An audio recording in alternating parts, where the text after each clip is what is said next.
Hey, welcome back, everybody. Today I want to talk a little bit about a post a friend of mine, Joe Murphy, posted on LinkedIn recently. It was about a term called servant leadership with an awesome visual detailing the model. We've talked about it and he's agreed to allow me to talk about it today with you guys. So Joe Murphy's illustration on creating servant leaders at all levels offers really a transformative perspective on leadership, one that shifts from traditional hierarchies to a more supportive, community-driven approach. The key insight really is that this model is the fundamental change in how leadership can be perceived, moving from a reporting structure to a supporting structure, where leadership exists to serve and uplift others rather than simply manage from the top down. In the old org chart, the pyramid structure is clear. The CEO sits at the top, followed by the C-suite, middle management, and frontline staff at the base or the bottom, if you're picturing a pyramid. The mentality here is you work for me, which emphasizes the top-down approach where instructions and goals flow downward and the power is concentrated at the top, right? That's how we've always done it. This new idea in org chart flips this mentality. So instead of a pyramid, this structure becomes more inverted. So think of an inverted pyramid. It places the frontline staff at the top and the CEO at the bottom. Here the message is, I work for you. Leadership is no longer about issuing orders, but about enabling those on the front line to perform their jobs effectively.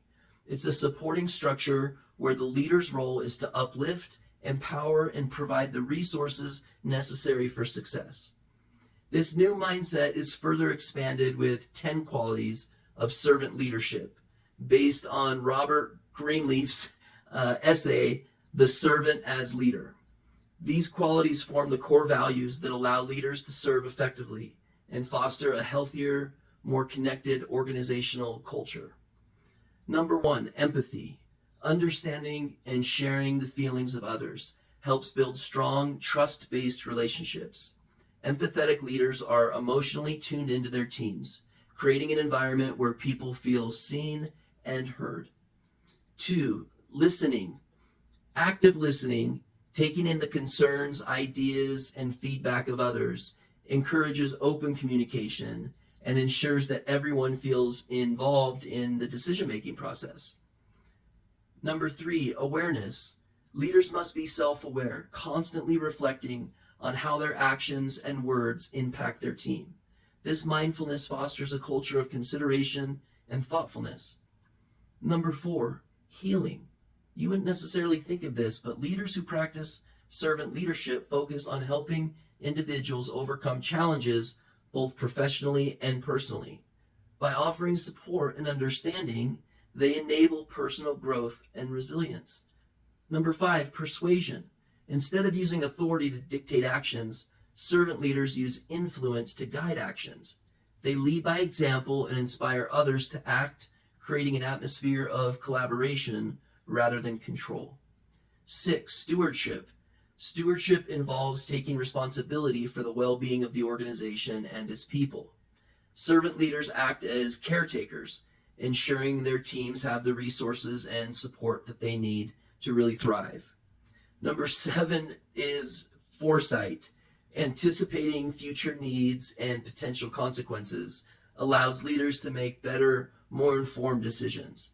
This proactive mindset helps avoid pitfalls and prepares teams for the challenges that lie ahead.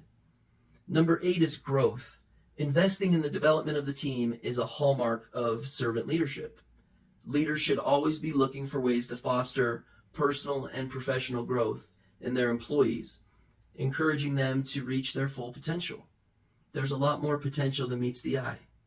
Number 9, community. Creating a sense of belonging within the team builds stronger connections and fosters collaboration. Sometimes we refer to this as culture. Leaders who prioritize community encourage a culture of mutual support where individuals feel like they're part of something larger than themselves, which is important to some people. 10, humility. Finally, humility is essential. Leading without ego allows leaders to focus on the success and well-being of others. Humility creates a leadership style that values contributions from all levels, and promotes teamwork over individual achievement. In a rapidly evolving business world, the servant leadership model is very interesting and increasingly important. Traditional top-down management styles may work in rigid hierarchical environments, but often lead to disengagement and burnout in modern organizations.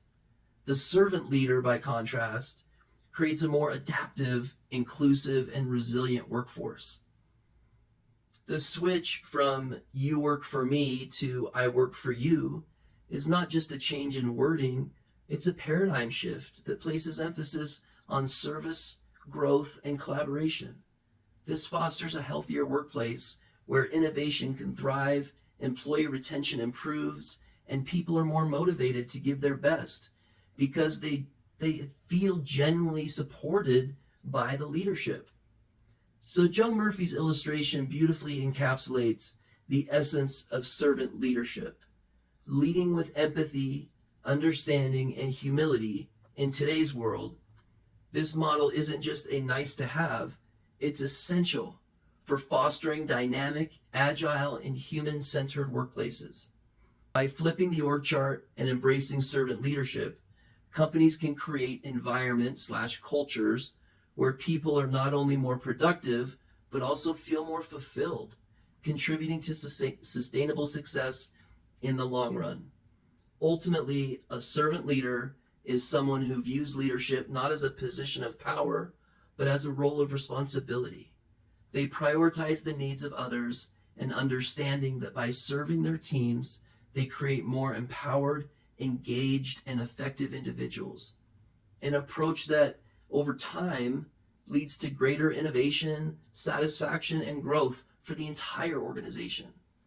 So I want to thank Joe Murphy for posting this material and allowing us to see a graphical representation of the model that I personally found very powerful. If you don't follow Joe Murphy on LinkedIn already, I strongly recommend it.